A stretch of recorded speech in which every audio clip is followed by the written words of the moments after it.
চলচ্চিত্র পরিচালক, ঔপন্যাসিক, গল্পকার, সাংবাদিক, প্রতিটি পরিচয়ে পরিচিত তিনি।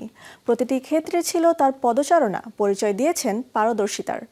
সব ছাপিয়ে একজন প্রখ্যাত চলচ্চিত্র নির্মাতা, বাংলাদেশের চলচ্চিত্রে এবং জীবনস্পর্শী প্রতিবাদী সাহিত্য ধারার এক গুণী শিল্পীর নাম জহির রায়হান।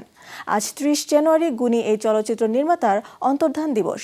১৯৭২ সালের এ দিনে ঢাকার মিরপুর থেকে নিখোঁজ হন তিনি। পুরো নাম আবু আবদার মোহাম্মদ জহিরুল্লাহ, ডাকনাম জাফর। তবে মানুষের কাছে জহির রায়হান নামেই খ্যাত তিনি। ১৯৩৫ সালের ১৯ আগস্ট ফেনীর মজুপুর গ্রামে জন্ম তার। ১৯৪০ সালে প্রাতিষ্ঠানিক শিক্ষার হাতেখড়ি। প্রথম বিভাগে ম্যাট্রিক পরীক্ষায় উত্তীর্ণ হওয়ার পর ভর্তি হন ঢাকা কলেজে। সেখানেই বড় ভাই শহীদুল্লাহর সঙ্গে জড়িয়ে পড়েন রাজনীতিতে। এরপর ঢাকা বিশ্ববিদ্যালয়ে বাংলা বিভাগে ভর্তি হন জহির। ছাত্র জীবনেই সাংবাদিক হিসেবে শুরু হয় কর্মজীবন। একই সঙ্গে প্রকাশিত হয় তার প্রথম গল্পগ্রন্থ সূর্যগ্রহণ। তার রচিত কালজয়ী উপন্যাসগুলোর মধ্যে অন্যতম শেষ বিকেলের মেয়ে, হাজার বছর ধরে, আরেক ফাল্গুন, বরফ গলা নদী ও আর কতদিন। ১৯৫২ সালের ২১শে ফেব্রুয়ারি প্রথম যে ১০ জনের দলটি ১৪৪ ধারা ভেঙেছিল, জহির রায়হান তাদেরই একজন।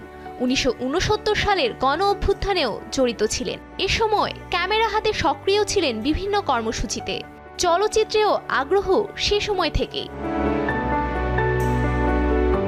১৯৫৭ সালে পরিচালক এজে কারদারের সহকারী হিসেবে চলচ্চিত্র জগতে প্রবেশ করেন জহির রায়হান। ১৯৬০ সালে কখনো আসেনি সিনেমা দিয়ে পরিচালক হিসেবে আত্মপ্রকাশ করেন। ১৯৬৪ সালে মুক্তি পায় পাকিস্তানের প্রথম রঙিন সিনেমা সঙ্গম। ১৯৬৫ সালে মুক্তি পায় তার প্রথম সিনেমাস্কোপ চলচ্চিত্র বাহানা।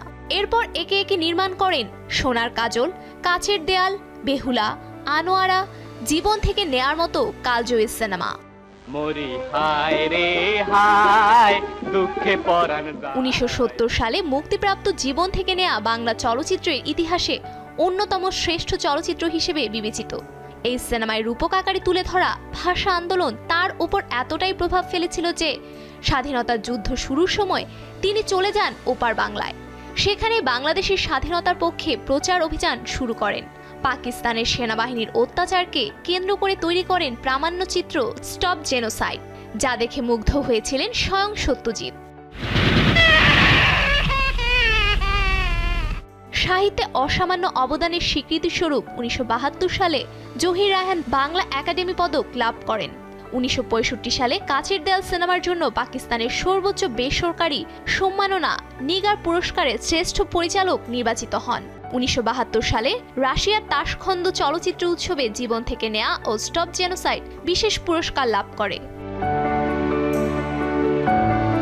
মাত্র ৩৭ বছর জীবনের পরিধি ছিল তার।